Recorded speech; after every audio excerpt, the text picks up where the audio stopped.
Welcome to another episode of the Offer Mojo Show, where we talk about how to craft, scale, market, and sell aligned and profitable offers. Today, we are going to be talking about a subject that is very popular, AI.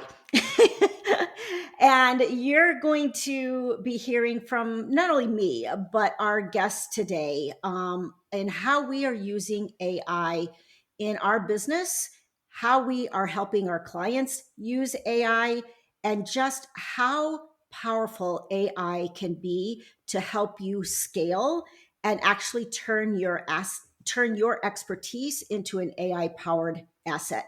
I know that this not might be something new for people. Not everybody has fully embraced AI, but I think that it's not going away. So it's something that we need to talk about. And I have the absolute amazing, perfect guest with me today. And let me introduce her to you. Her name is Mallika Malhotra, and she is the brand CEO. She's a brand strategist, speaker, and mentor to bold women entrepreneurs who are ready to stop blending in and start leading.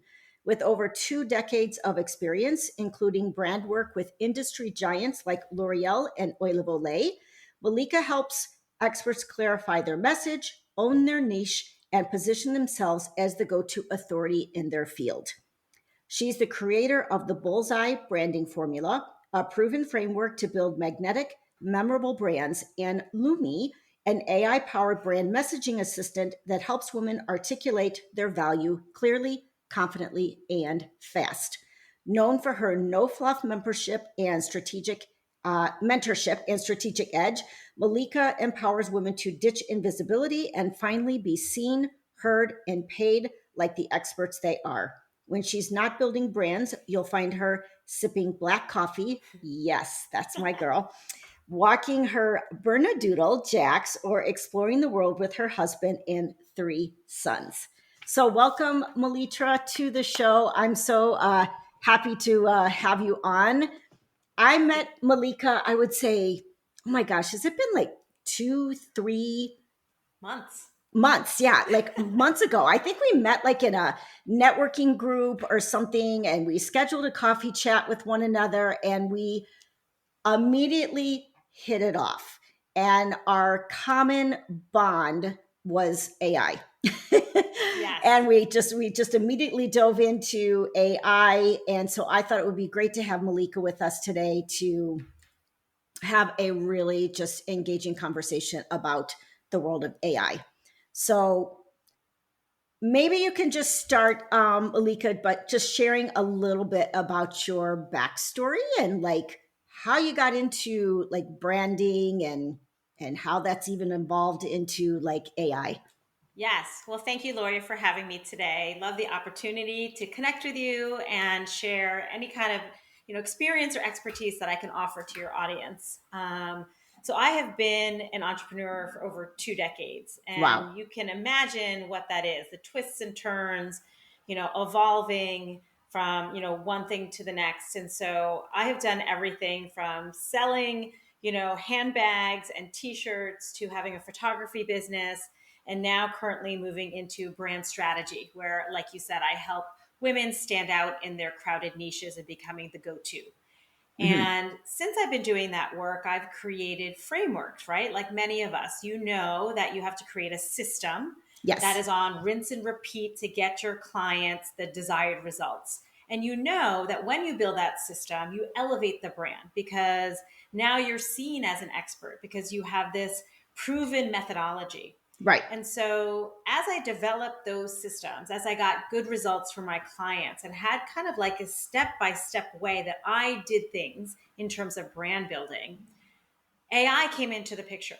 And Hmm. AI, was at the time kind of like a blank canvas where you were just kind of asking Chat GPT or Claude, with prompts, kind of no direction, and you would just Right. kind of brain dump stuff. And then you would Yes. get some interesting insights, maybe if you were lucky, but you'd also get a lot of random, generic, information, and it would be like this battle, the back and forth of trying to refine it so you would get what you actually wanted. Is Right. that a common experience that you may have had as Oh, well? 100%, like 100%. I mean, I would say back when AI first came out, I admit I was very resistant because I'm a very like heart-centered, very authentic, very soulful like entrepreneur, and I also pride myself on being like a really good writer. And so, like, the last thing I wanted to do was be a fake robot, right? I was like, no, like, this is not me. Part of me, I think, was like, oh my God, AI, what is this? Oh my God, this is so complicated. And so part of me resisted for that reason, but another part of me resisted because I didn't want to lose me, right? Right. I didn't want to lose my identity, my brand, and who I was. And I think that that's what a lot of people are afraid of these days Yes. with AI. So, since you're a 100%. branding person, maybe you can talk about that. Yes, 100%. I think, when we use AI without structure, Mhm. without training it in who we are, what our voice is, what our values are, what our vibe is, then the results, the outputs become generic and we end up looking like everybody else. And that is a dangerous, risky place to be. Yes. It's undeniable. And I do Hmm. agree with that. However, AI is here and we shouldn't be afraid of it. We should actually learn how to embrace it and how to use it properly. And what I have learned internally in my business using AI for my own internal systems and helping clients, and now externally, creating products using AI bots to help clients, people build their brands, it's all about how you train the AI tool. You Yes. have to program the AI in a specific way so that it is asking specific questions and it's then using the user's answers to Yes. create the output. And that is where the difference is. If you're just having a random prompt and you're not giving it any guidance and you're just getting that output and you're cutting and pasting it, then you are bland, you are generic, you are looking like everybody else. But Yes. if you are instructing the AI with very specific detailed information and data about your brand, if Hmm. you're answering questions that maybe that bot is asking with very specific information about your authentic brand, even if it's a brain dump, even if there's misspellings, you're giving it the information it needs. And Hmm. then if that bot has a framework in the back end that it's pulling the information through, then the output is actually going to be quite rich and robust because there have been rules set. There has Right. been a training and a programming set. And that is the biggest difference in terms of output and in terms of process. Yeah, and I think this is a great example. Let me share, I guess, something that happened to me recently. So, as Malika mentioned, both of us have been creating AI bots for quite a while. I have six currently that are running the back end of my business, and then I have one that's a lead magnet, and then building more for client facing. But one of my back end bots is a social media content writer. Mm-hmm. And a friend of mine, another bestie, like wanted me to promote a survey for him. And he had sent over kind of like this generic, post like in his voice. And I'm like, okay, this doesn't like really sound like me. This doesn't sound like something I would say. Mm-hmm. So I basically just took what he had written, ran it through my social media bot, and it spit out like a beautifully written, in my voice, in my tone, the heart centered, like everything how I would say it. Uh, and and I even like had shared it with him before I shared it online. And I said, how does this sound? He was like, oh my God. He's like, this sounds so much like you. And I'm like, it is because I've trained AI That's right. to sound like me. That's right. The training is key. Yes. And it takes time, right, to train it. But once you have those systems in play, especially in the back end of your business, if they know how you write blog posts, if they know about how you write social media, right? If they know what your process is that you take your clients through, and you can download information and have them generate a report instead of you looking at a blank screen, Yes. that is going to save you time and energy. That's going to help you help more clients. So scale your business because you have more time on your hands, right? Yes. And so I always say, if you have a framework, if you already have a proven methodology, then you are primed to Hmm. use AI to create something either in the back end internally for your business, or also for the front end, where, like you said, is client facing. That Yes. now you can package your expertise, the way you do business, and create a bot, AI assistant, whatever you want to call it, and it takes you out of the equation, right? Hmm. And that way, you can now scale faster. I mean, I have always felt challenged in how to scale my business faster. I didn't want a team of other coaches or mentors under me. I just wanted to Okay. keep it simple for me. Hmm. I love being a solopreneur, but I can't work with, 50 clients a month and do the Right. type of work I want. Now, with my AI tools that I'm selling to the public, my frameworks are baked into them. So it's almost like you're with me, but you're Right. not with me, right? Right. So it is really a beautiful way to grow your business faster, to scale your expertise, and to, introduce yourself to new audiences, and at maybe a more affordable price point, so more people can actually get the transformation that you do, maybe one to one. Right.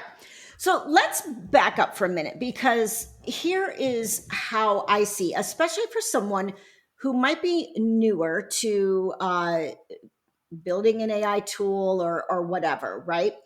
I feel like before you are going public with AI tools and like actually, using AI tools in your offers to enhance your offers, it helps to practice behind the scenes with your own internal backend business, right?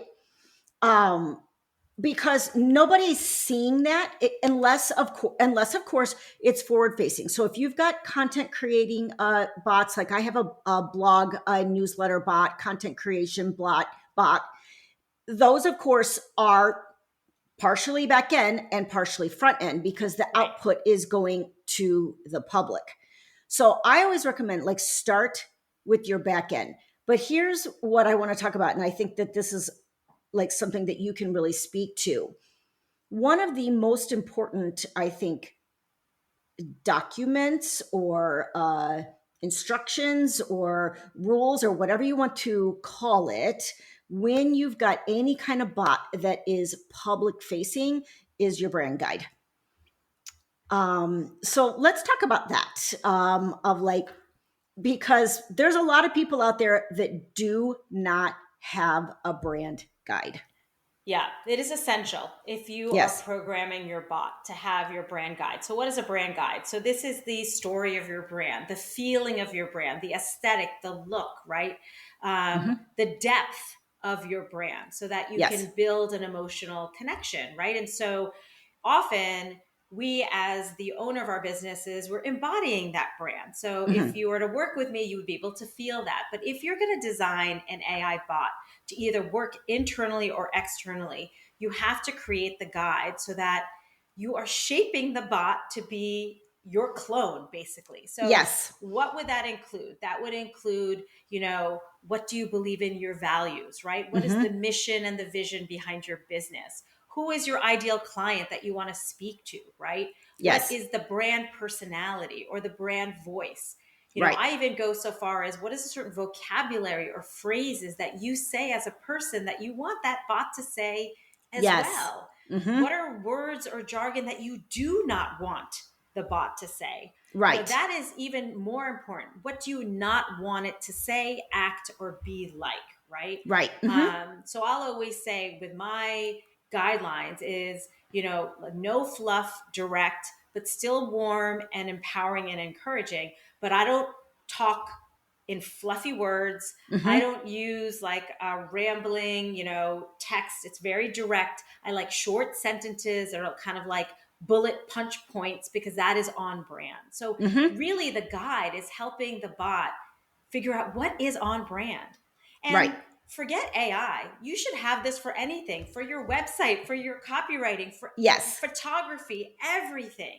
And so, especially for the AI bot, because it can sound generic and robotic, you kind of have to instruct it. So, yes, that is a great first step is to define, it's really your brand strategy, honestly. Yeah. And, I think what I want to say too about your brand, whether and here's a question I want to bring up because I think people get confused about this.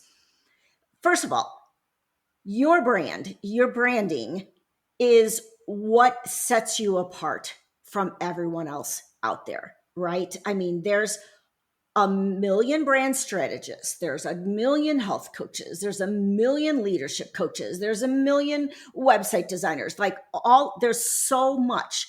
And your brand, your own personal brand, your business brand, all of that is what sets you apart. Let's help listeners understand, because there's a lot of talk online about personal brand. Mhm. What's the difference between a personal brand and a business brand? Yeah. So, I mean, for some of us, they're interchangeable, right? Hmm. Especially if you're a solopreneur. So take me, for example. Mallika Malhotra would be my personal brand, but my business brand is the brand CEO. But they are, the same basically Hmm. because I'm a one woman shop, right? So your personal brand, if you were, let's say, working in corporate, you're obviously not picking up the name of Coca-Cola, but you are a Right. person in the company and you have to develop that edge. What are you known for? Is it because you close the deal? Is it because your team never leaves you and they are engaged and are high performers? So the personal brand in a corporate setting is just as important as the business brand for people like us.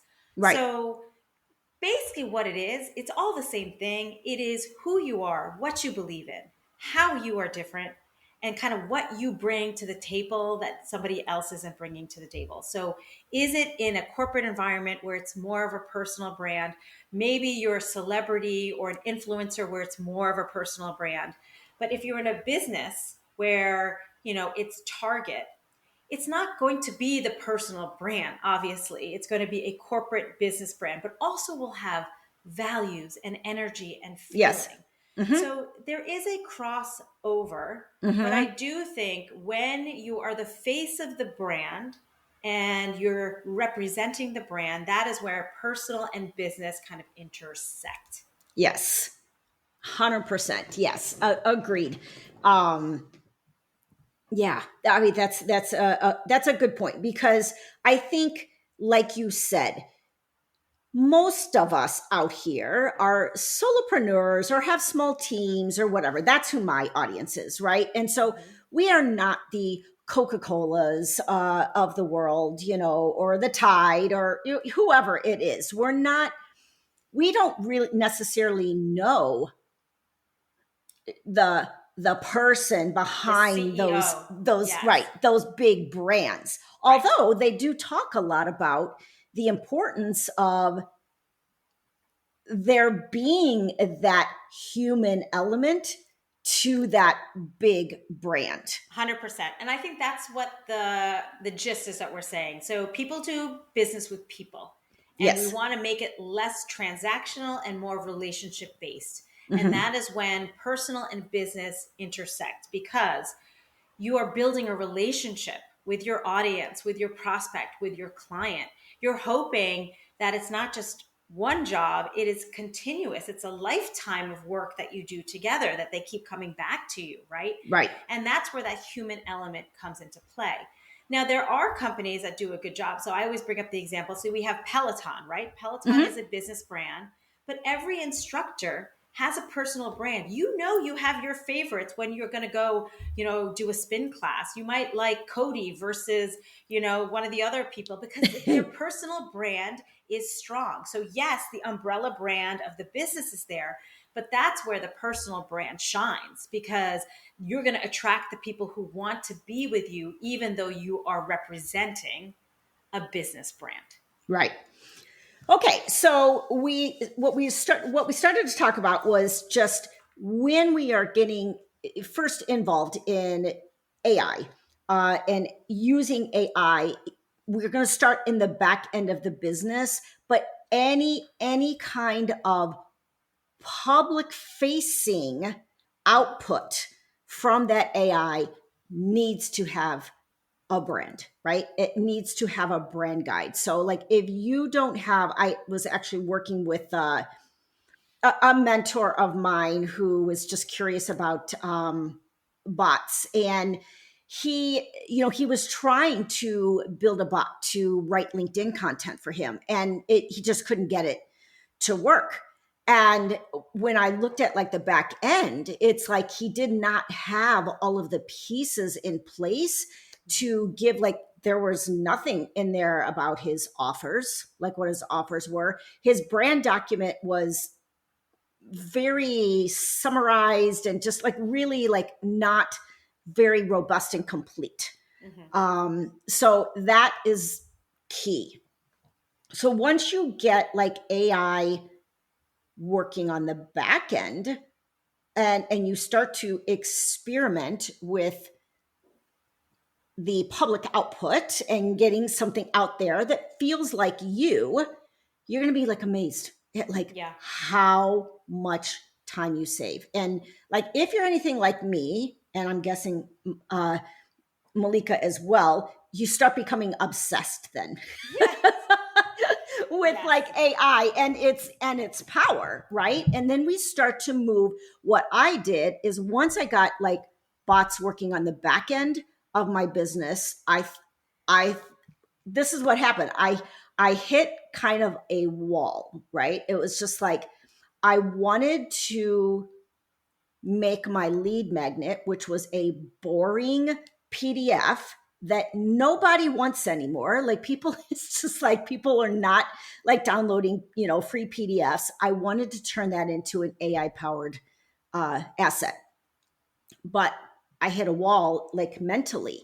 Like it was like, who am I to, I'm not no AI expert. Like, who am I to create an AI powered asset, that the public will use? Like, I'm not do I need to go spend thousands of dollars to have my lead magnet turned into a, GPT? Maybe you can talk about like that transition for you from when you started in the back end, when you started saying, okay, Yeah. now I'm going to produce something that people in the public can actually use. Yeah, definitely. So, like you said, when you first are testing your internal AI tools, right? Mm-hmm. Using, it could be Claude, it could be ChatGPT, whatever you're using. It's almost like it's the proof of concept. Actually, this works, right? Mm-hmm. Now I have a system where I'm asking ChatGPT to do the same things over and over again. And I'm actually getting good results. So there's something here that is repeatable, Yes.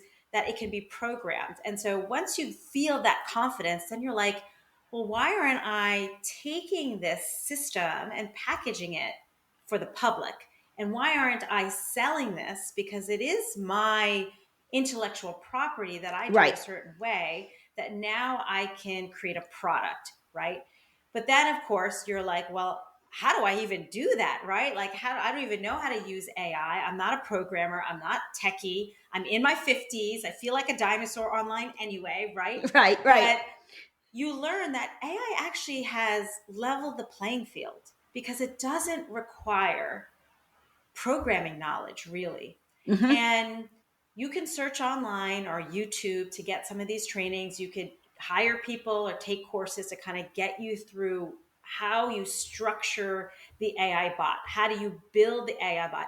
And it's not easy in the beginning, right? No. And it's a lot of trial and error. But if you have a system, if you have a methodology, it's all about how you take that and you create this automated experience for the user. And Yes. so I just want to make sure your audience is clear. When you're saying AI bots, AI assistants, what that really means is We have a product in ChatGPT called a custom ChatGPT, where Mm-hmm. Mm-hmm. you as the buyer or the user will click a link. That link will populate on your personal ChatGPT, Yes. and you will get a prompt that says, "Hi, Lori. Welcome to your brand building bot. Today we're going to work on your messaging. Click here Right. to start." Lori's going to click, and then it's going to take them through a series of steps that replicate my process, Yes. my intellectual property, my framework, asks you questions, gives you prompts, collects your data, and then AI is going to quickly and act as a brand strategist or however you've programmed it to Sure. be, Mm-hmm. to give you an output that is customized to you, the user. So that Yes. is what that AI bot experience is like. It is not taking you to an app, at least the ones that we're creating, or some, Right. other third party. It's all done in ChatGPT because, let's be honest, you're using ChatGPT anyway, That's right? true. You are. So once you have that proof of concept, once you understand how to create and build the bot, now you have an opportunity to sell that process to your audience, and take yourself out of the equation and scale your business. Right. And that's where this using that expertise to create this AI tool is a game changer. So I have worked with clients as well, creating, freebies or playbooks, as, you know, new products that they can bring to their audience Mm-hmm. that hopefully lead them to what we want to sell, is the one-on-one mentorship, that premium product. Sure. But in today's world, I believe, and this might not be a popular opinion, is I think courses are dead. I think webinars, I think, workbooks, they are all dead. They are collecting dust Mm-hmm. because AI is giving you speed and it's giving you personalized, customized results. And Yes. so I have jumped, as you have, on the bandwagon of how can I take my workbooks, my courses that are no one is buying, and if they're buying it, they're not even going through it because you Yes. can Oh my see gosh. that on the Yes. back end. And Yes. I'm sorry, this is the truth of 2025 with AI in our world. They Yes. are not going to go through your course. I don't care how good it is. They are going to rather go to ChatGPT and ask the questions to get results. So why not create a custom ChatGPT that brings your framework, that asks the right questions and takes the answers and filters it through the programming of your system to get them results? Right. That's what I'm bringing to the table. Okay, so I want to go two different directions here. So one, I just want to confirm what Mallika is saying about courses are dead. I have my own course, Aligned Offer Accelerator, right, which is a 30-day program, and I built this course. I even gave it to people as beta testers. People are not going through the courses.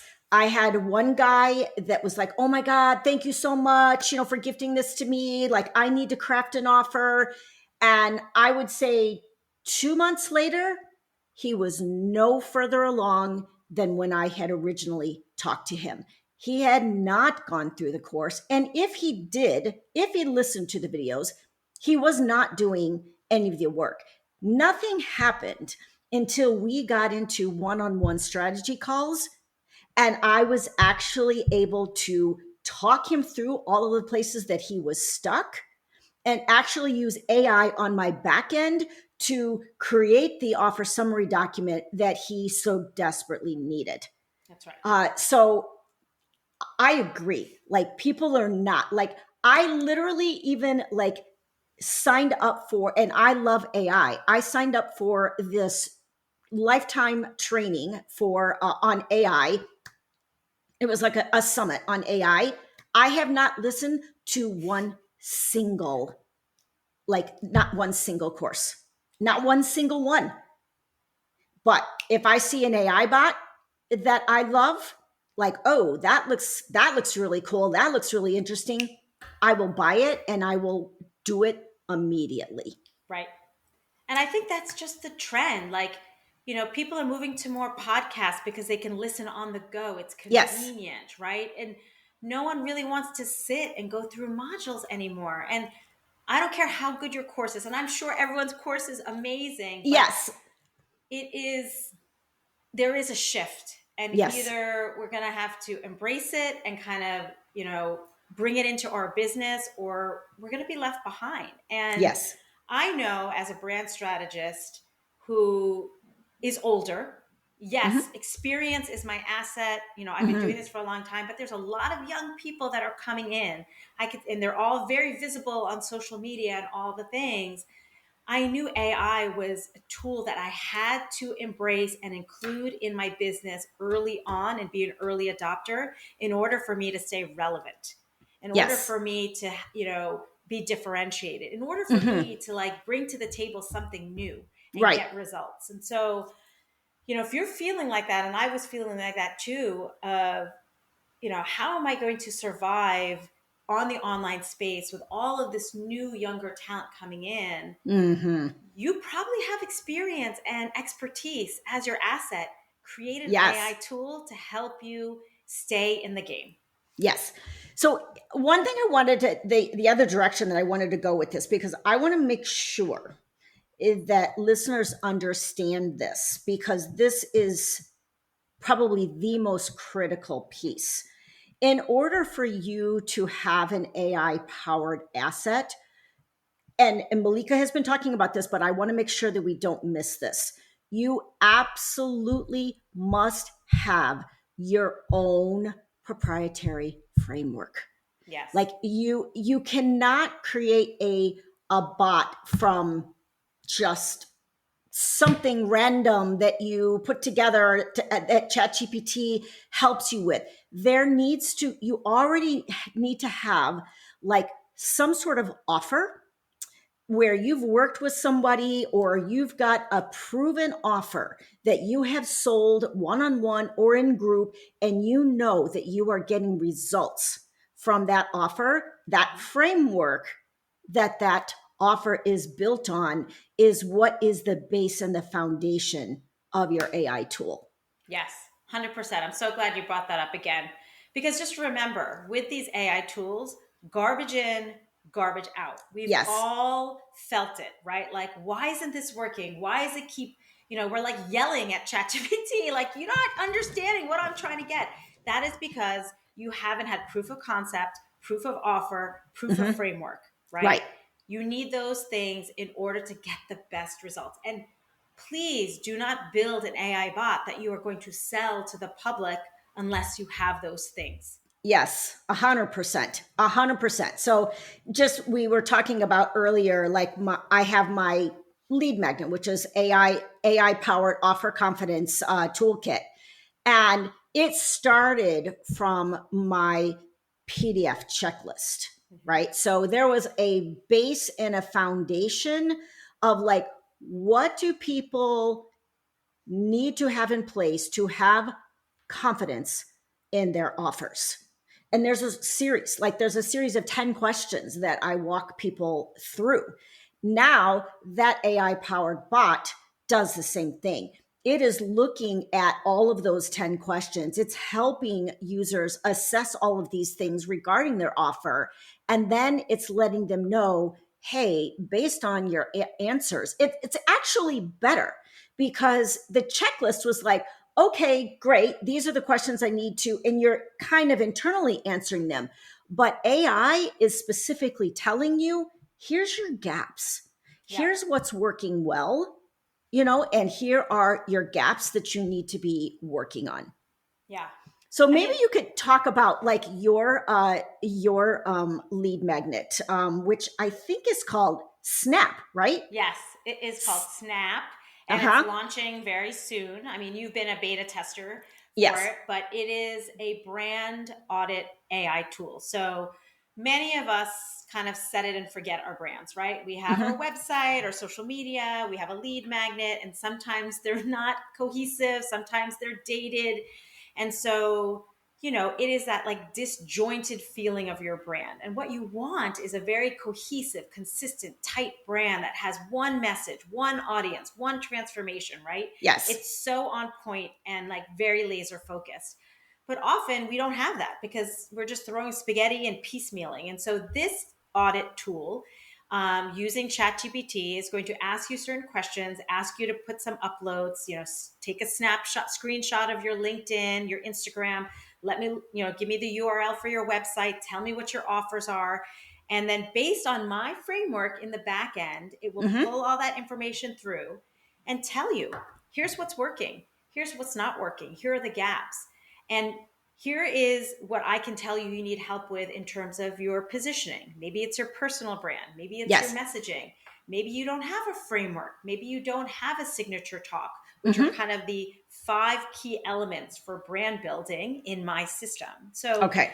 it's going to bring you through all that and give you just kind of that nice snapshot Snap. I of like that. Yeah. your Snapshot. brand, Uh-huh. right? And empower you with the Right. information that you need to do to take action. So super excited about that. I'm kind of just getting all the final details into place with, landing pages, but that will be coming soon. I just think it's going to be a really helpful tool. Yeah, I've And done it and it yeah, was very, very good. Like the questions are very comprehensive. The output was very like eye-opening because like I feel like I think my brand's like pretty on point, right? But when I saw this, I was like, oh wow, okay, those are actually some good suggestions. So yeah, I'm excited for this to come out for you. I can't wait to even share it with my own audience, and we will hopefully by the time this episode comes out, that will be live, and you guys will be able to experience. What I want to do in these last few minutes is talk about share our own personal experiences of what's going on behind the scenes for both of us as we build out our own suite of AI powered tools. So, Mallika is building an amazing suite called the Brand Force, and it is 5 AI bots that walks you through her framework of creating, and maybe you can talk more about this and then I will talk more about mine, and then kind of some of the emotional things that are coming up as we get ready to launch these. Yeah, so I'm very excited. I had launched in February one bot called Lumi, which was Mm-hmm. brand messaging. And I kind of tested the waters to see, are people getting good results? Is this impactful? And I was, great, great response. People Mm-hmm. loved it. It was simple enough where it just focused on messaging. But I knew that there were other parts of brand building that people needed, right? And Yes. messaging is one piece of the puzzle. So with the brand force, it's actually a system that I'm Mm-hmm. sharing, my system in brand building, right? So step 1 is positioning, and that's called Sharp. Step 2 is personal brand. That is called Icon. Then we go to messaging, which is Lumi. Then we have Access, which is going to be about framework, and Echo, which is going to be about signature talk. So 5 bots that are very singular, very focused on helping you get to that elevated, more powerful brand. So I'm working on that right now. And, what's hard is the testing, right? It's like first creating it and then you're testing it. Sometimes the output in ChatGPT isn't exactly what you wanted. So then you have to Yes. go back. There's a lot of back and forth. And if you're creating 5 of them, you can just imagine, and then you Oh learn gosh. something about one and then you have to apply it to 2, 3, 4, and 5. So you have to just give yourself time. And I'm so glad that I kind of was loose on the launch. Like I have said, fall 2025 will be the launch of this. And so I've had the time over the summer to play, experiment, build, test, and not feel that pressure to launch. But you also have to know when it's time to stop tweaking and just let it be, right? Yes. And I think I'm finally at that stage now where I've kind of hit all the things I need to hit, and I just need to kind of step back and let them be and work on now the assets to launch it, which in itself, as you know, as Yes, the offer exactly. queen, is a Yeah. long, long list. But Yeah. it's one of the things that goes through my head is by the time I launch this, will AI change? Will ChatGPT change? And here I've invested time and money in launching this, and has like it expired already? I don't know, but I still am going through the steps. I'm hoping that this will, for the next couple of years, that this will still be the way that we're using AI. But you never know, right? Things change Yeah. at such a rapid speed. So that's where I get a little bit like, ugh, you know. Yeah. And for me, it's like I had the same actual question. Like I was just talking to an AI consultant yesterday and was telling her about my own suite of tools, the Offer Mojo Squad, which again is 5 bots that walks through various stages of the offer creation and amplification of those offers, right? And I was like the same thing. I'm like, okay, by the time I like create these, like, what do I need to be doing to make sure that they stay relevant, to make sure that they don't get outdated? And one of the things she said, and again, I'm not like, I don't consider myself an AI expert. I'm probably more advanced than some and way behind than others, right? But she had said, that as long as you're going in and, first of all, making sure that your framework, because we learn things as we go. So we can update our frameworks as we're working with clients. Like I've noticed as I'm building out the Offer Mojo Squad, I'm noticed as I'm pulling my frameworks from the Aligned Offer Accelerator, I'm like, interesting. I actually kind of forgot about this piece that I should have included in the Aligned Offer Accelerator. Let me now include it in the Offer Mojo Squad, right? So I think one is just revisiting your frameworks and making sure that you're staying up to date and, with any kind of changes.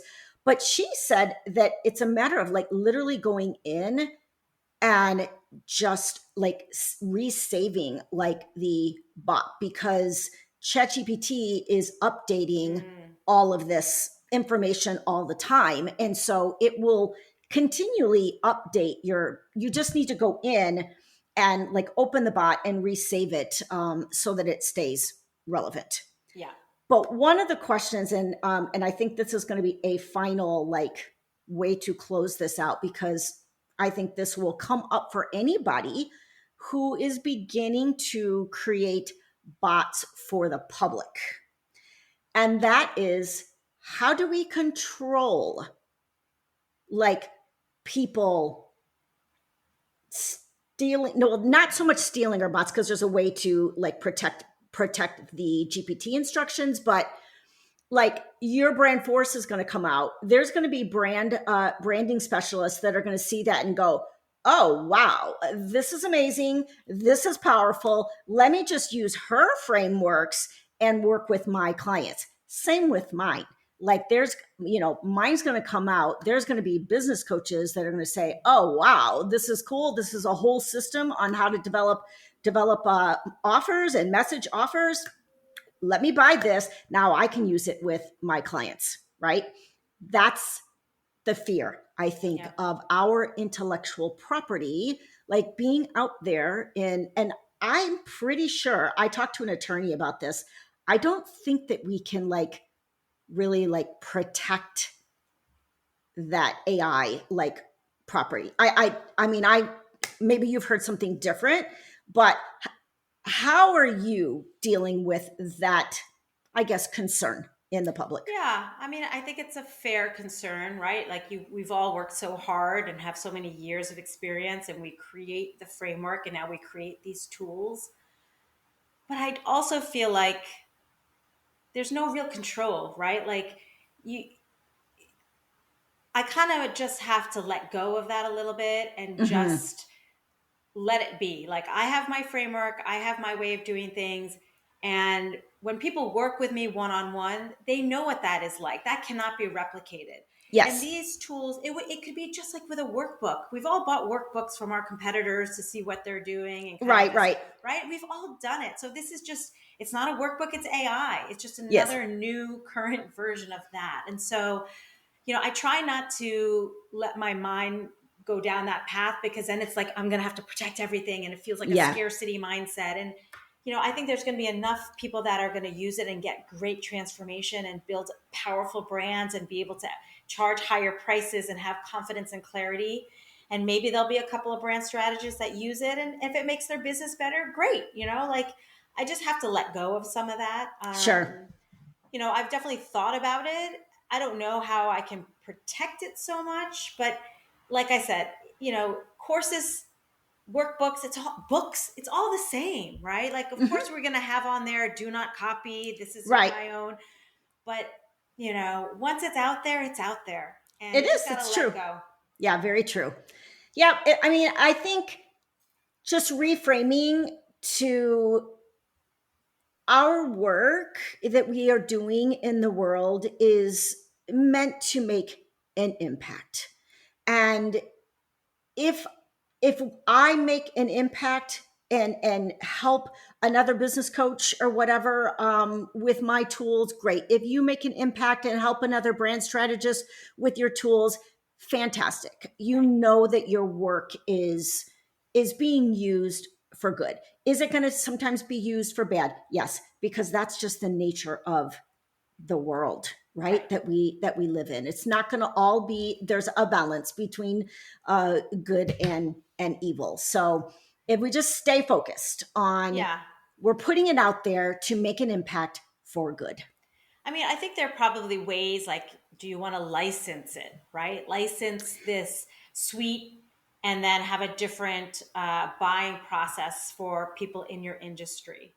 That Yes. could be a way around it. Yeah. So that they have to pay a monthly fee to use this if they want to.